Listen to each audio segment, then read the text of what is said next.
We have the right to self-government, to self-determination of land. And the people that are here are going to go back and continue the struggle. This is not an end, it's only a beginning.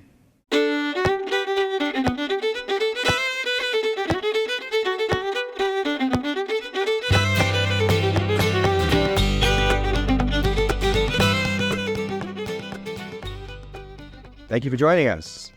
The podcast, The True Canadians, we're with Chuck Isaacs today.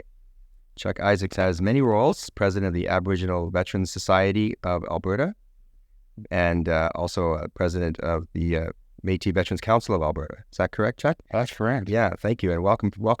Thank you for joining us today. Chuck is profiled in our book, The True Canadians, on page 75 in the big net, working with NATO. There's an image there that's been published before. I believe it was by CBC. Yes. Yeah, and that's in our chapter about the veterans and elders. And I thought we'd start today, Chuck, just having you tell the folks a little bit about yourself, your involvement with the military. And when we first met to talk about the book, you spoke about the role of a combat engineer. What's that about? Okay, well, my name is Chuck Isaacs. I joined the Canadian Military Engineers as a combat engineer in 1985 in a youth program. It was called the YTEP program. So I finished my basic training, went through trades training in Chilliwack, did some specialty courses, a combat diver course, combat intelligence course, and then I was shipped off to Germany for the end of the Cold War there. I arrived in Germany in July, and they decided to end the Cold War in October, so I did a good job there. Then in 92, I deployed to the former Yugoslavian republics. So we took our vehicles, full combat load, loaded onto trains, traveled by train to Yugoslavia, and then drove off the trains we were in tracked vehicles in 4 Brigade, and carried on with about 7 months of my life I spent there. A lot of it being in the combat engineer range. We built some bridges, we repaired roads, lots of landmine removal, ordnance, and it was crazy heyday of moving from setting up a camp, stay there for a few months, clear checkpoints and infrastructure, and then move on to another camp. I did the initial recce for Sarajevo, which was kind of interesting. It was quite the place at the time. The 2-lane highway turned into a 4-lane highway. You'd be driving along and a vehicle in front of you would pull over into the next lane and there'd be opposing traffic coming. It was crazy. Recce is a recon or reconnaissance? Yeah. Okay. Most of it was for roads and bridges and stuff. And I was driving I'm not sure why the officer approached me because of my skill set and asked me to be his driver because I guess he felt more comfortable if I was with him, and he was a little bit jittery. He'd go through some of the checkpoints I drove through every day, and he'd be like grasping his weapon, and I always had the feeling that it wasn't my day to die, so I never worried too much about it. Someone shot over my head or shot towards me. It's like, big guy's looking out for me. If you're working with NATO, that was the case. Yeah. Right? You're on a deployment, you're with the Canadian military, you're working with NATO. So there'll be a conflict going on. There's two sides, but then NATO, we've never really understood this other than we watch on the news at night, we think they have blue helmets. And that's about as far as most Canadians think about it. Like, what does that role entail? It's like if you're in combat zone, and I guess you're potentially as much of a target as anyone else. So with the UN, okay, so you have rules of engagement. It's not that you can't protect yourself or protect the civilians. It's just they're very tight guidelines of the way that you proceed. And I had a good understanding of them. But it's so one day I would be on the Serbian side, let's say, and the Serbs, they were still firing artillery out towards the Croatians in Osijek at the time. And then sometimes I'd be at a Serbian checkpoint. I could see the Croatian sniper across the IEBL, which was the area of separation. So I would walk across, take the fuses out of the lines as I went, And I go over and talk to the sniper. One time it was a 14-year-old boy that was there, and I asked him what he was doing, and he explained to me he would get paid so much if he shot a Serbian soldier, so much for a civilian, so much. And he was laying there behind a $15,000 rifle. So it was interesting. Then I'd walk back and I'd dispose of the fuses. So the mines would still be there, but they would have no fuses in them. So they wouldn't go off if someone stepped on them or drove over them. And every day, twice a day, you'd hear the artillery going out.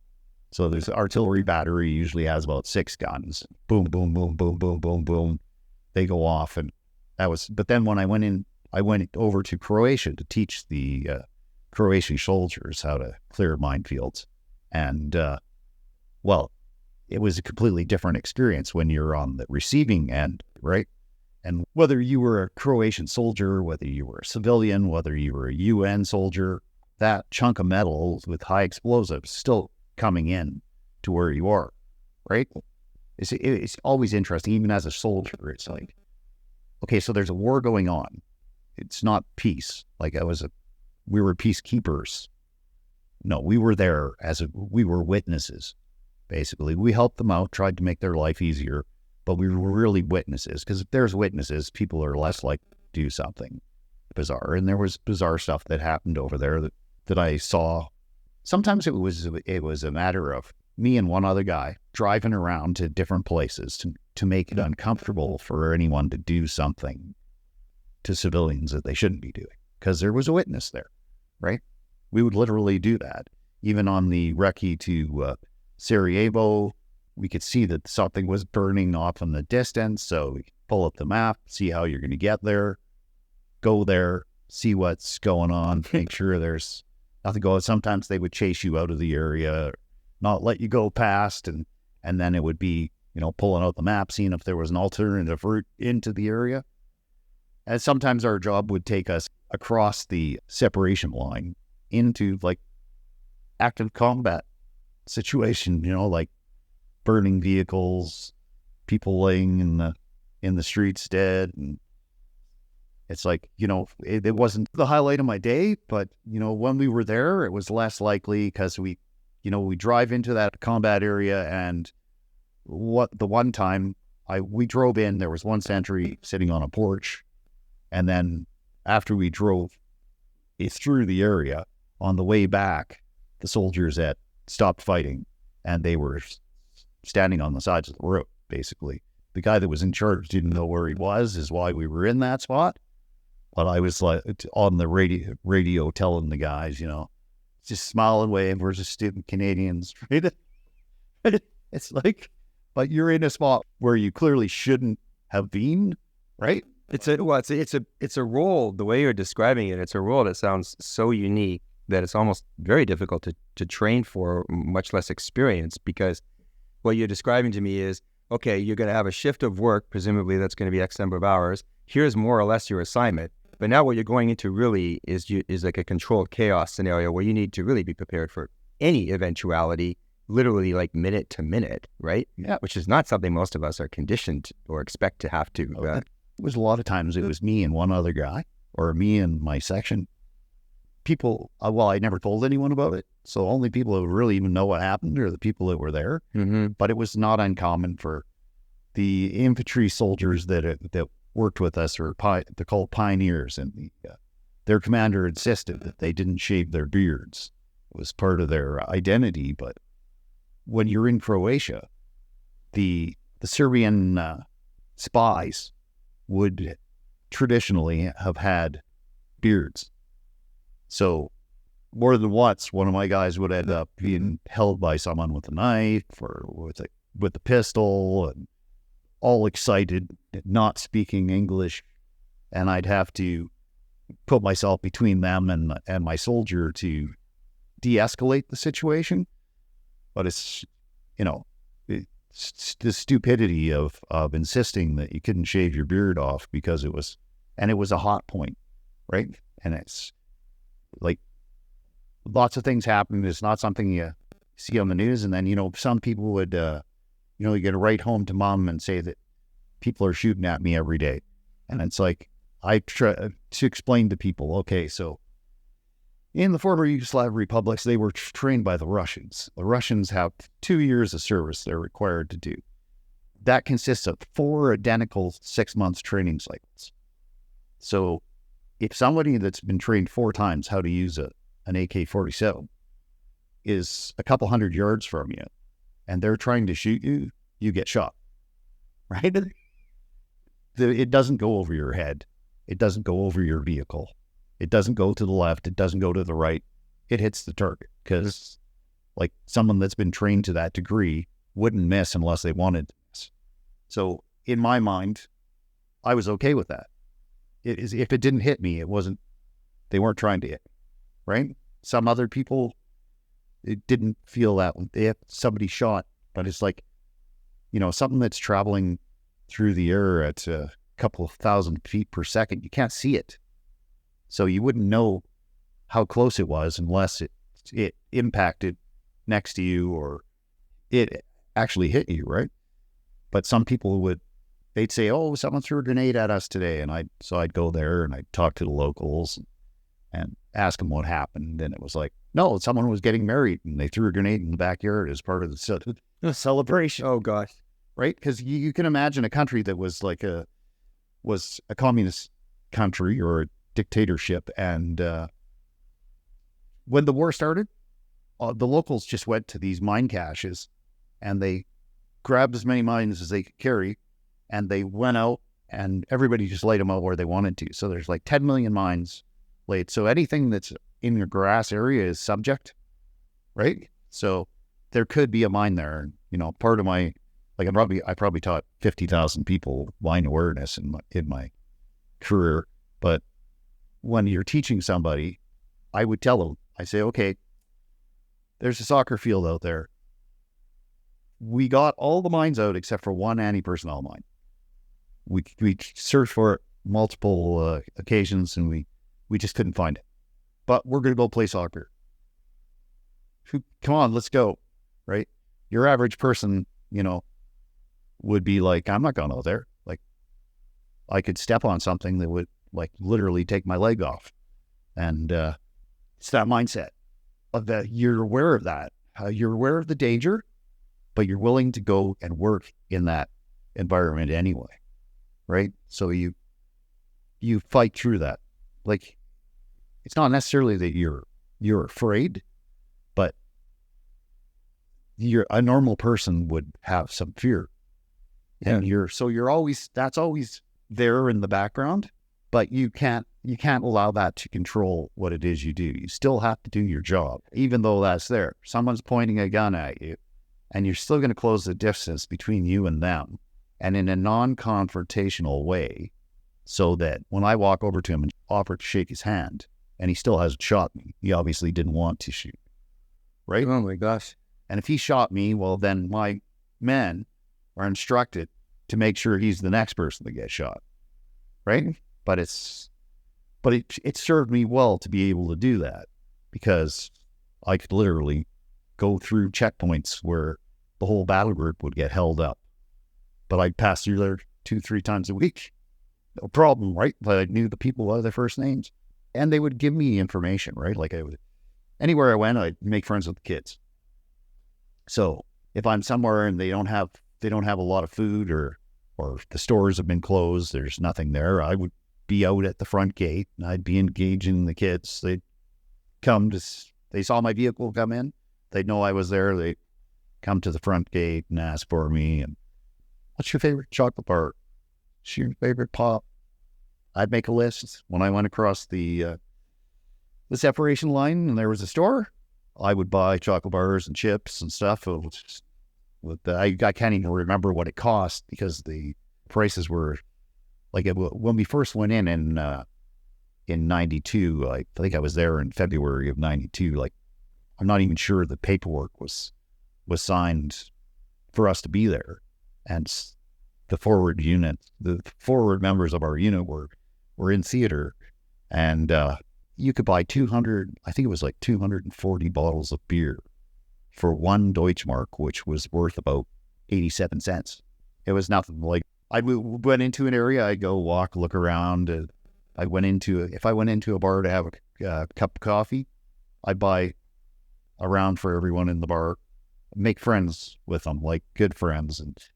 And then when they knew that there was going to be something happening in a certain area, they would come to me, and they would, even if they come to the base, ask for me to come out. I come out, they tell me, don't be in this area today. Right? Oh, goodness. Right. So they look out for us, right? We do tasks because we're combat engineers, but there's the engineer element. We had hydraulic tools and stuff, and like there was a textiles factory in Vukovar, and the water had been shut off, but the water line ran through a bunch of concrete, and they didn't have the capacity to bust up the concrete and get to the water line. So somehow we ended up on site and helping the factory get the water back on, right? They were more than happy. They made us all custom blankets when they got the factory back up and running. And at the time, we were told that it was rude if they offered you alcohol not to consume it. So I always had a designated drinker, I called them. So one day a week, basically, it would be someone's turn. And if there was alcohol to be consumed, it would be the designated person would be the drinker. And yeah, this is amazing.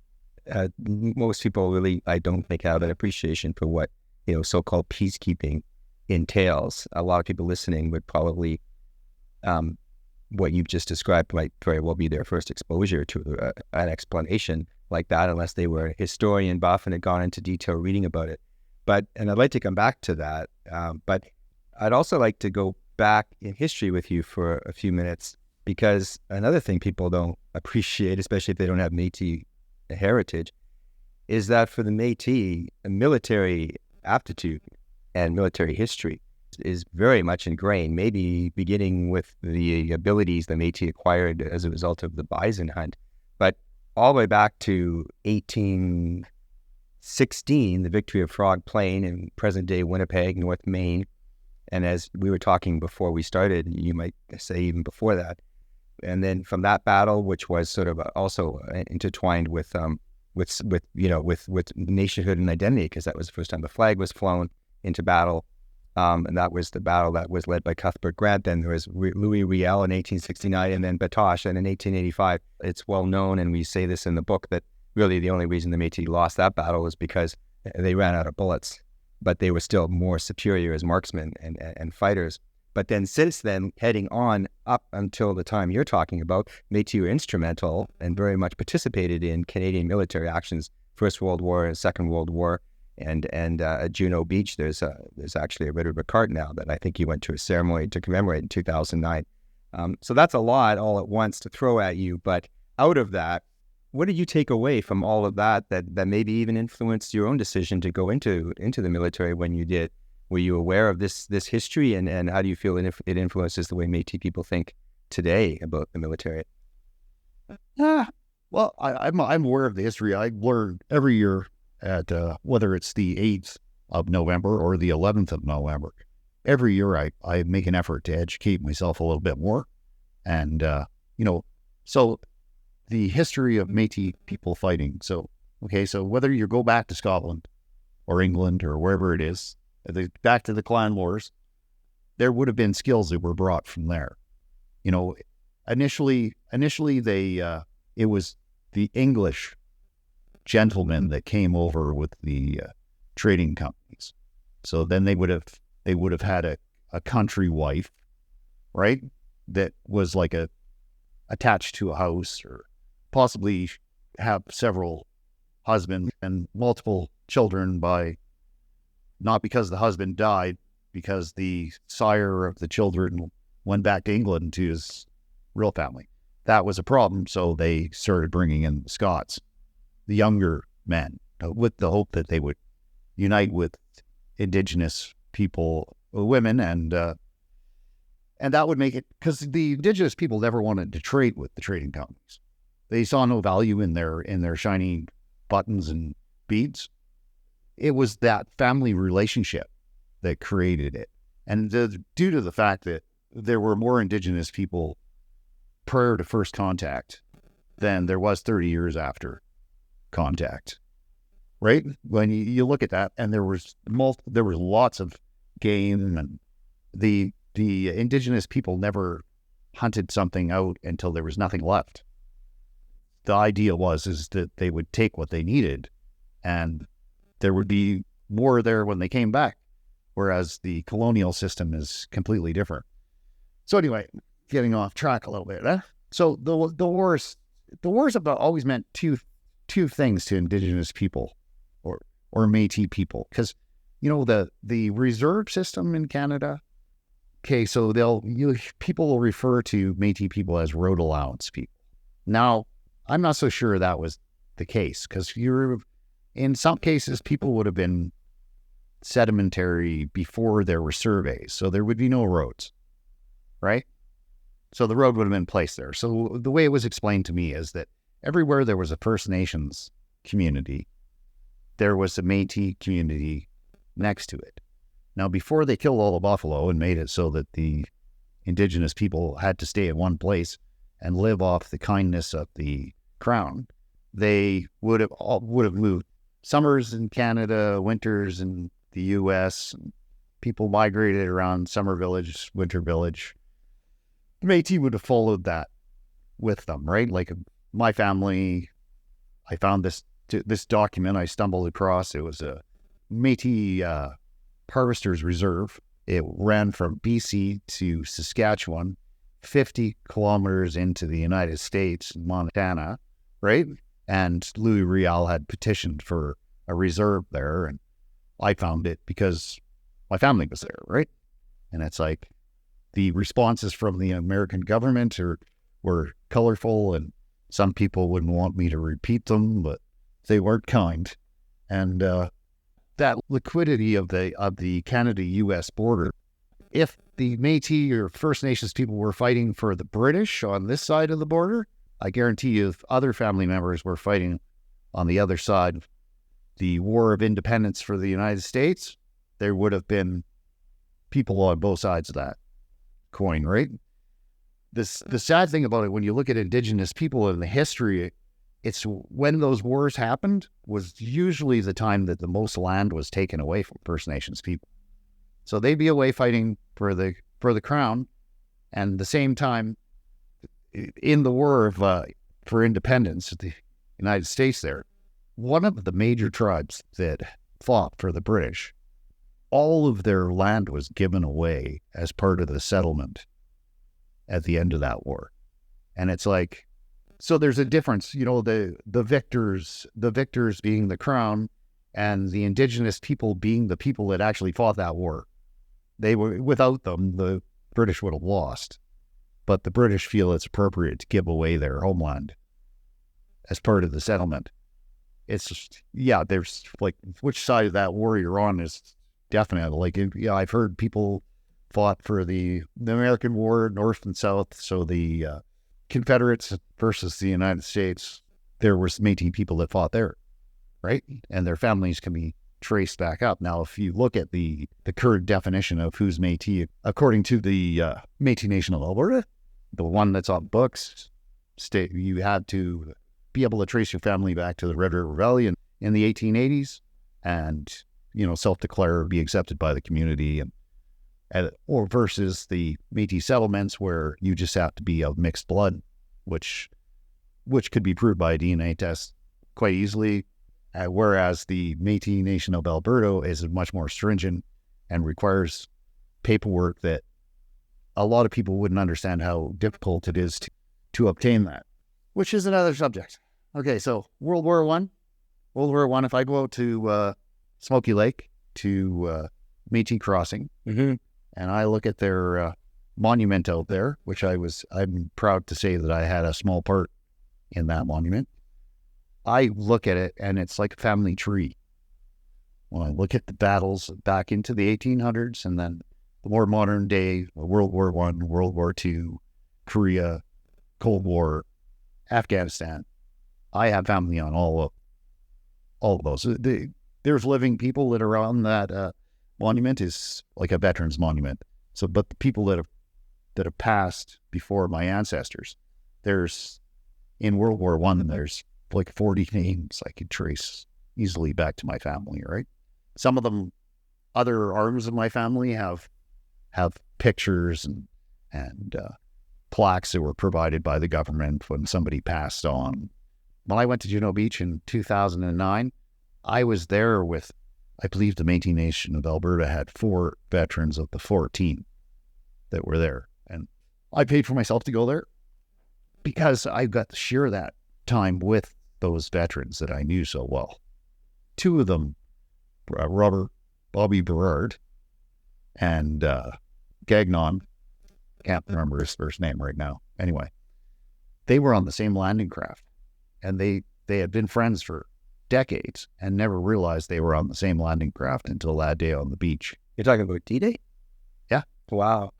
And then when I walked around at the Juno Beach Center, the engineers that I know from the Edmonton Sappers Club were some of the biggest donators to the building of it. Like it really was it was an emotional experience, right? And although I wasn't part of the actual ceremony at Juno Beach, I was there. There was so much to see there that was impressive. Last year, I was approached by the Juno Beach Center to supply them with a Millennium Medal. So there's now a Millennium Medal that's there that was donated by the Aboriginal Veterans Society of Alberta. So there's a little piece of us there in the center, and impressive that somebody knew to contact me to get that donated. You know, that certainly says something. We'll talk about that a little more. That's a really cool story. Great place to take a break. We're talking with Chuck Isaacs, veteran and Métis, proud Métis, and also very involved with the veterans since he left the military. We'll talk more about that and honoring veterans when we come back.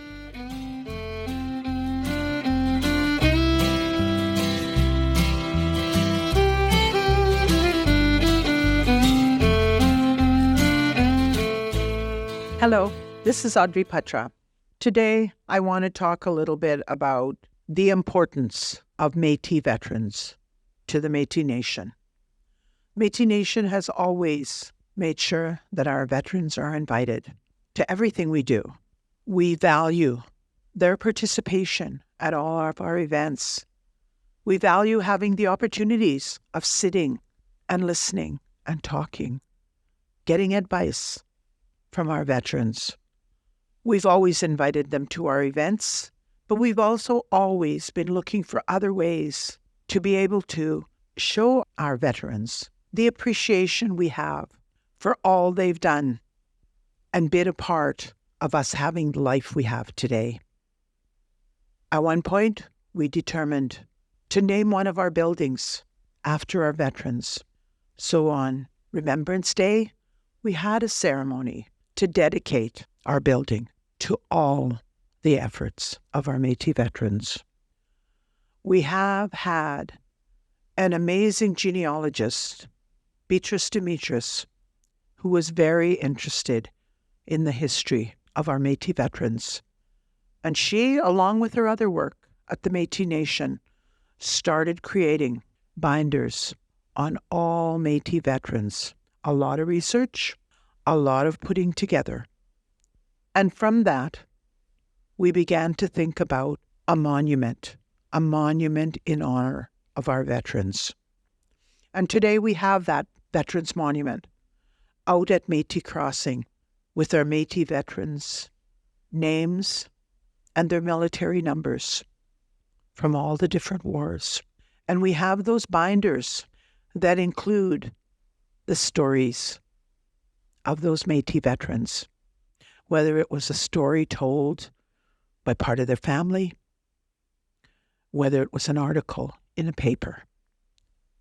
Those have all been collected and put together so that when someone finds their veteran on that monument, they can read the stories about that veteran and the amazing work that they did to support our country of Canada.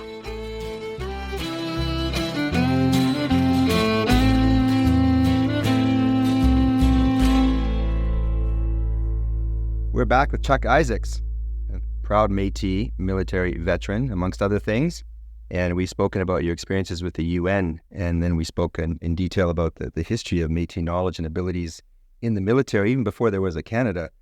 And we talked right up to the Second World War and the Juno Beach Center, where there's a Red River cart, and you mentioned just last year, I guess there was a ceremony for the medallion, is that right? Yeah, they would have had a ceremony there, but I have a policy that I don't attend ceremonies unless they're Métis ceremonies. Okay. So although I get offered 4 or 5 times a year to go over to Europe, Right.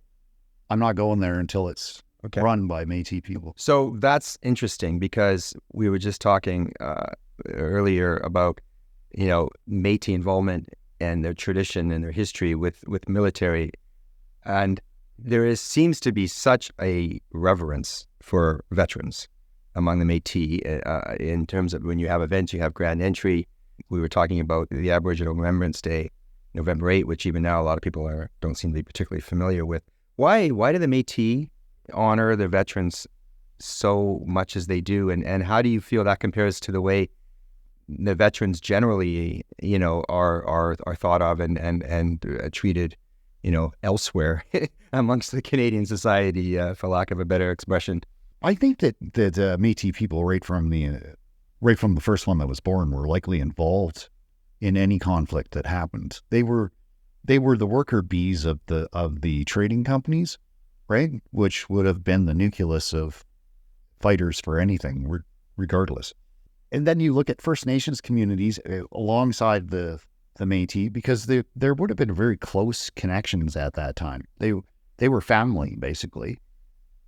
They were some of the biggest contributors to the World War. Something that blows my mind every year is when I hear, anytime they mention that between 12 and 15,000 Indigenous people fought in World War I, World War II in Korea.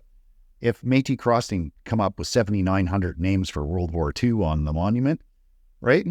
I think their numbers are off. And I've been saying it for years, loud enough that they can maybe do a little bit of research into their own thing. But I've toured many battlefields in Europe. I see the names that are on those headstones. And I'm telling you right now, there was a significant number of Indigenous people that fought in World War II. When you see a monument and it's a goche or a little crow, names that you see in the community all the time, and they raised the battalion in Winnipeg. When I interacted with the old veterans that were there on the beach together, it's like it's not as large a community as people would think that it was. A lot of those old guys knew each other and still interacted with each other right through until they passed. They were underrepresented by numbers and history. Now, the only thing is whether that was intentional or unintentional. Now, one side for me, I would say, I think there was some intention by whoever it was that wrote those numbers down whenever they came up with it. Because all it takes is one person with a slightly racist attitude. Would you want to think that Indigenous people were responsible for changing the tide of a whole war? If Canada became a country really in World War I, and Indigenous people played a huge part in that, would a non-Indigenous person of that time period want to admit that? I don't think so. And I don't understand it because I have no racist views. I see a person's skin color. Sure I do. I'm not blind, right? But they're no different than anyone else. Like, for whatever reason, that is completely erased in my DNA. Any country that I've been in the world, there's people. People show their colors by their actions, right? But everyone deserves dignity and respect.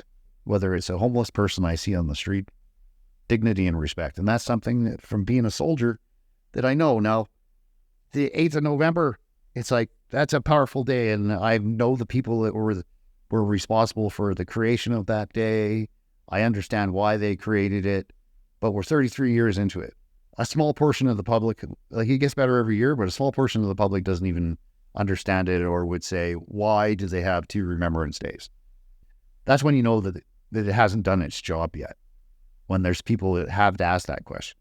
Now, what I say is that when there's just as many non-Indigenous people standing at that ceremony as Indigenous people, then we'll know that there's no need for the 8th of November any longer.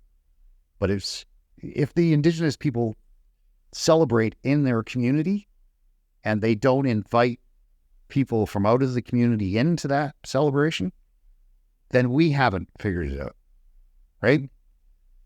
The trick is to go seek out the people that are different, educate them, use that day as it's my platform that day. I can get out in front of a bunch of politicians or non-Indigenous people and talk to them and try and build a bridge between the 2 communities in what way, show them that I respect them, right? And hopefully they have it within them to show respect for me, for the other veterans, for the other people in the community. We're the same. The veterans are this universal thing. It doesn't matter what country I would go to. I respect even my enemy. I would respect them. It's interesting when you talk about that dichotomy that Indigenous and non-Indigenous.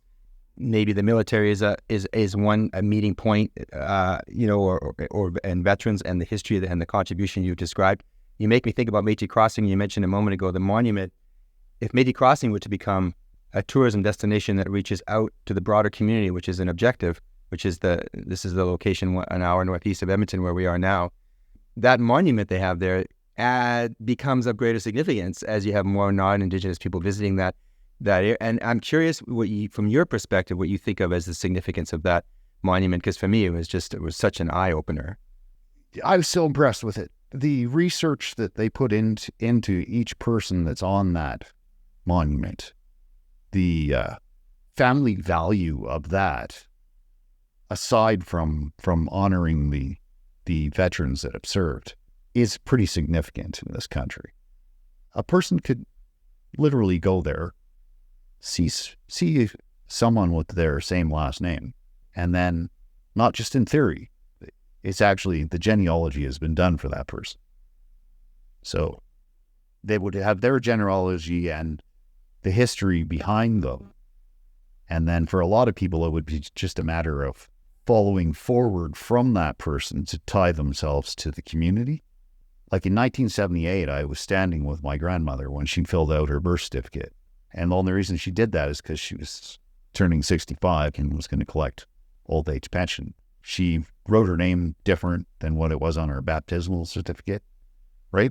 And the only reason I say that is it gives me a little perspective in what it must have been like for people before they had proper records. This year my name's Charles, and next year on the census, or 10 years later on the census, my name is Chuck. And then, maybe somebody spelled my name wrong, which happens all the time, and I don't even correct people, right?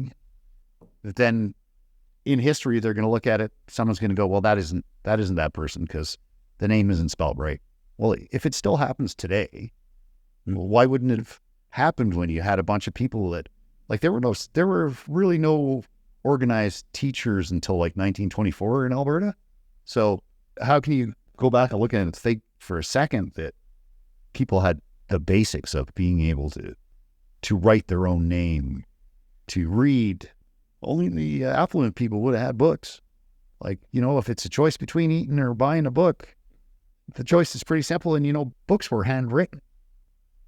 They were reproduced by someone with a pen at one point. And it's, open our perceptions of what it is. And, this year at Edmonton City Hall, I went there. But I went there because the city manager, Andre Corbeau, was a combat engineer, right? And I knew him quite well.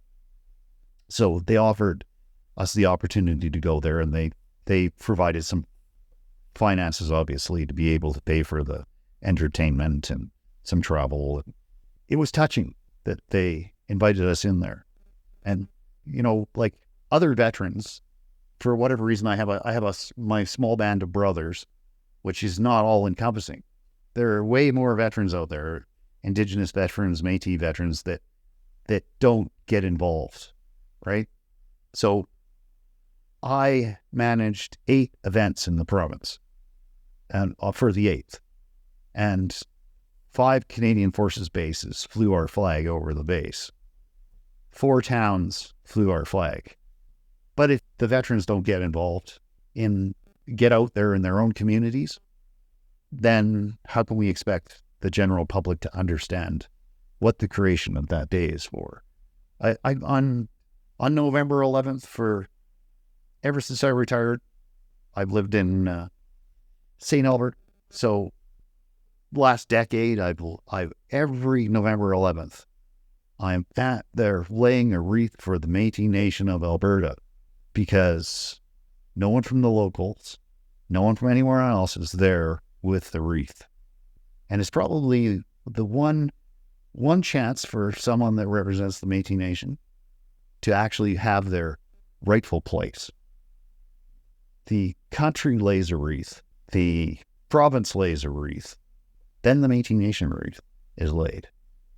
The precedence of that is for our citizens to enforce that upon wherever it is they live. And we have Métis people in every town in the province. It's like, well, that's what it should be. If we have government to government, it should really be, as far as I'm concerned, it should be, I'll let Canada go first, but it wasn't here first. But I'll let them go first just because I don't want to outwardly be rude, but it should be the Métis next, then the province, then the city. Right. Right. And because if we're going to go at this and we're going to reconcile, then the Métis people need to take their place. And if there isn't somebody in it, a representative in every one of those cenotaphs to lay a wreath on behalf of the Métis Nation of Alberta, then you're giving somebody else your place, right? So you're going to be further back in the lineup until you stand up and take your place. I'd venture to guess every Métis local could find one veteran in their community and have them lay the wreath for them. You speak very, very passionately about this, and clearly you've been involved since retiring from, I guess they call it the active military. You're wearing a sweater today that says Aboriginal Veterans Society of Alberta. In addition to that, you're involved with the Métis Veterans Council of Alberta, and now you mentioned the Métis National Council, Veterans Council. Why are these, I mean, you've kind of been touching on it just now, but why are these organizations so important to you? And tell us a little bit about what, out of these, what is, what would you like to share the most with our listeners about what their activities are? Okay, so the Métis Nation of Alberta, we have elected a government, right? Now, as a veteran, I'm free. I'm free labor. No one has to pay me. If I think there's a value to the community or to veterans, I'll pay on my own dime to those places. And it's like, so right now I'm free. Anyone that holds a portfolio of Métis veterans, that is freaking awesome. You show me a list of what your duties and responsibilities are. You don't have one because nothing's ever been done. It's always been done by the veterans themselves. And that's awesome. I'm not saying that there's a shortfall for anyone. I want to be there to be part of the design of the new government and the community going forward. In today's world, you need a woman's representative. You need a youth representative. Now, when I see those enshrined in a government, I'm like, why isn't there a veterans?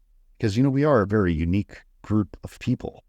And I would like to think that if, I likely have more issues than someone that's a non-veteran. I try to keep those all in check. I have some experiences and some skills that other people won't have. It's something that I think should be common sense to everyone, isn't common sense, right? Because I had 20 years that I lived in uniform, right? So my skills are different. Every veteran's story will be different as well, right? But it's like, I do have something to offer. I could walk in anywhere, any business, anything, listen to what it is they're doing. If they have a problem, I would have some idea of how to solve that problem. So as a veteran involved in the different layers of government, it's like the city of Edmonton contacted me. They want to put in an Indigenous Veterans Park. I don't think that's the best use of money because there's homeless people. It's like, if you could figure out a way to use that piece of landscape for a homeless person, like that person that's what veterans do. You know, we went to different countries, you fought in different wars, and we did that to make the lives of the people there better. We're honoring the dead. That's done.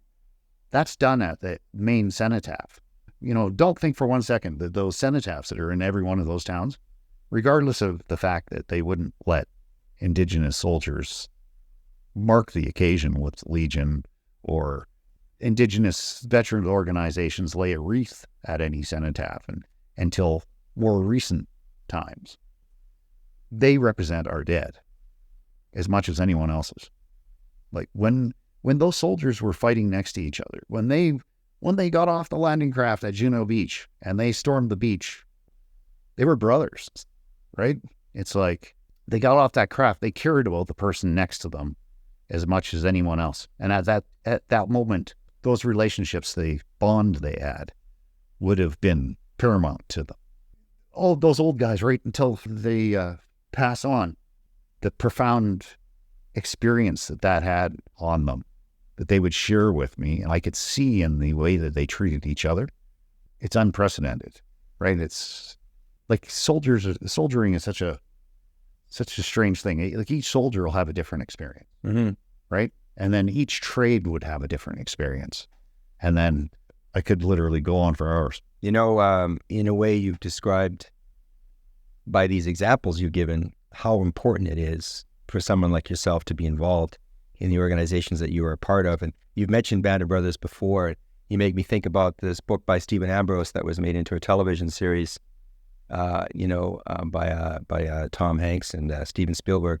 Of course, it has an American focus, but not to take away from Canada having that same, Canadians and Aboriginal and Métis soldiers having that same sentiment. And it's interesting how pervasive that is. I thought it would be interesting to talk and to end off on an initiative that you told me about before that I think you're particularly proud of and passionate about, and that's the Bold Eagle program. And maybe we could end off our discussion just telling folks what that's all about and you know how that sort of looks to the future for young people. Okay, so I joined the Canadian Forces in 1985 under a program similar to Bold Eagle. It was called the YTEP program. It was a Youth Temporary Employment Program. I signed a contract for 1 year, and it gave me a chance to try out the military and for the military to test drive me. But it also allowed the military to add a little extra stress, I think, because the whole time they're telling you that only 80% of those that signed up will be retained. So it gave it a little bit more pressure, I guess, as you're going along, the fact that you could literally work towards a career for a year, and then on day 365, they could say, thanks for coming out, off you go, right? So it was always in my mind. But the Bold Eagle program is just kind of the same. It's a 6-week program that's run in Wainwright, Alberta for Indigenous kids. And they get paid like $4,500. They learn it's a basic training course for a reservist is basically what it is. So they're actually join up in the Canadian Reserve Force for the 6-week duration of the course. At the end of the course, they can decide if they're going to stay in the military or join a reg force, reserve, or release. They can just get out and say, I had one of the best opportunities of my life. And I would always tell kids when I talk to them in schools is that even just filling out the application, even if they don't file that application anywhere, that application is going to be much the same as any other government job. Now, when I joined the military, I thought I could see the old guys. My dad he was a special constable for the city of Victoria, and he worked with a bunch of other veterans because he was a commissioner. And I could see the guys that did their 20 years and got their pension. I saw their houses, the way they lived. And I was like, that's a pretty good idea as far as employment goes. That would have been in my teens, but before that, like I said, there's a significant number of Indigenous people in the war, so I didn't know it at the time. But, when both my grandfathers were World War II soldiers and my uncles were in World War II. I don't know of any service by my aunts, but all of my uncles that could signed up. Both sides. The little old man that lived across the street was a World War II soldier. The one that lived to my right was a World War II soldier. To my left was World War I and World War II family. And it's like, I've been immersed and surrounded by it my whole life. My dad's a Korean War vet, and it's just something about, I go into a room, I could be having the most miserable day. I walk into a room, I talk to a couple of veterans, and we're laughing. And honestly, after service, for a lot of veterans, there's very little pleasure in life. Very few things that actually make you happy. You're to stay calm, your emotions are really kind of leveled. So if I play with my grandkids, I give somebody a gift. I talk to another veteran. Those are things that can give me pleasure. But the rest of the time, it's kind of, flatlined emotions, right? And it's like, that's not a bad thing, because experiencing your emotions too strongly can really affect everything you do, right? Like, I hear something, someone walks behind me, they step on the ground too hard. I hear that. Everything in my day is like that. I'm Kind of post-traumatic disorder. It's hyper aware of everything that's going on around me. I hear 15 conversations when I go into the mall. But it's my life. That's it. And I understand those skills made me a good soldier, because I was paying attention to everything that was going on, and that's exactly what I should have been doing, right? And it's just, there's no switch necessarily to turn that stuff off. So, but I retired at 38 years old. From my first job, I retained 40% of my pension for the rest of my life. So that, and it's not a coincidence that a house mortgage is 20 years. So now when you join the military, it's 25 years. That's about the length of a house mortgage. So you have a good government job for 25 years, and then you have a residual pension for the rest of your life. So the Bold Eagle, as an Indigenous person, that puts your foot through the door. You jump the line of people that want to join the military. They push you to the front of that line. After you finish Bold Eagle, if you're keen and you want to do something more educated in your life, they have a program that's called the Alloy program, and that's a year-long university preparation course in Kingston, Ontario, right? It would put you on a path to be an officer in the Canadian Forces. You could go to that program and then go and you decide you want to be a doctor, and you need 9-12 years of education to do that. The Canadian Forces will pay you a paycheck that whole time. And you're also, every year you're in the military is a year you're closer to pension. So you're training as a doctor, and you're getting paid the whole time. That's half of your career you spent being trained to do a job that you will need to do another 12, 13 years, 14 years towards retirement. And then when you retire, you're set. If you decide you don't want to serve after you finish school, you just have to pay them back. It's an opportunity, and it's an opportunity that takes you away from your community, but it gives you experiences that you would never receive in your community. Like me, as I was a combat engineer, so I got to operate some heavy equipment. I did some construction tasks. I took a carpenter's course in the military, which gives me the skills to know how to frame a house or build a wooden bridge. Or I took advanced water supply, so I could go into an Indigenous community and basically set up a water purification plant to clear their water, like the skills that you receive when you're in the military. You're constantly learning something. I probably taught 500 people how to drive a 10-ton truck. And It becomes a life skill. yeah, it's life skill. Anything you can do, you can teach. So you're a teacher as well, right? Like, it wasn't that long ago in the province, in 100 years ago, there were really no formally trained teachers. Anyone with grade 6 education can be your teacher. Like, their education is a fairly new thing, right? Being able to teach, being able to speak in public in front of people. And, people will go, I don't like talking in public because I'm nervous. You go to Bold Eagle, you'll have to talk in front of your peers. You have to teach people things.